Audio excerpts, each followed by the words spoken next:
আপনার বাইকও কি আয়রন পড়ছে বা হার্ড স্ক্র্যাচ হয়েছে তো ভিডিওটা না টাইনা ফুল ভিডিওটা দেখে যাবেন। হ্যালো গাইস, আসসালামু আলাইকুম। আজকে ক্লাসিক 350 আইছি, এটাতে আয়রন পড়ছে আর ব্ল্যাক ব্ল্যাক ডট হয়ে গেছে স্টিল ইঞ্জিনের মধ্যে। আমি ফার্স্টে কেমিক্যাল মারলাম, কেমিক্যাল মেরে ইঞ্জিল গার্ড যেটি আছে এটি আমি ভালো করে গার্ডের যেটি আয়রন আছে আমি আয়রনটা রিমুভ করলাম। ইঞ্জিল গার্ডের যে আয়রন আছে সেটি এনে কেমিক্যাল দিয়ে রিমুভ করা পাবেন। তারপরে যে ইঞ্জিল যে স্টিল পার্ট আছে যেটা বর্তমান মারতাছি এই পার্টটি থেকে আয়রনটা রিমুভ করা হবে না। স্টিল পার্ট থাকলে এটা এনে ইঞ্জিল স্টিল পার্টের ক্লিনার একটা থাকে সেটাই ইউজ করা লাগবে। বডির মধ্যে হার্ড স্ক্র্যাচ আছে বহুতগুলো। হার্ড স্ক্র্যাচ থাকার লেগে আমি যে বডি কম্পন ইউজ করলাম আর বডির লাইটিং এন্ড গ্লেসিং গেছেন গা।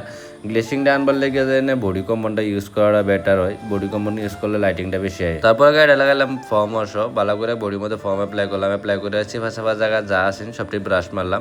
বডি কম্পন করলাম মানে আয়রন রিমুভ করলাম যে যদি অল্প অল্প জায়গা বাই থাকে সেই জায়গাটি আর কি ক্লিয়ার হয়ে যাবে। তারপরে ওয়াটারপ্রুফ ব্যাগ যেটা আছে এটা আমি অ্যাপ্লাই করলাম। অ্যাপ্লাই করে রেখে দিলাম 2 ঘন্টার লেগে হয়ে যাবে। তারপর আমি ইঞ্জিল কোটিং করা স্টার্ট করলাম। ইঞ্জিল কোটিংটা এটা লেগে করতেছি, গাড়ির আয়রন রিমুভ করা হয়েছে আর স্টিল দিয়ে সাফ করা হয়েছে। এটি যদি না করা হয়তো গাড়ি কালার সেম থাকতো না, কালার ডাল হয়ে যায়। ওয়াটারপ্রুফ ব্যাগটা যে আমি 2 ঘন্টার লেগে অ্যাপ্লাই করে থয়ে দিয়েছিলাম। তারপরে যারা মেশিন মারতেছে দেখতে আসেন অটোমেটিকলি গাড়িটা একদম আগের শোরুম কন্ডিশনের কালার হইতেছে।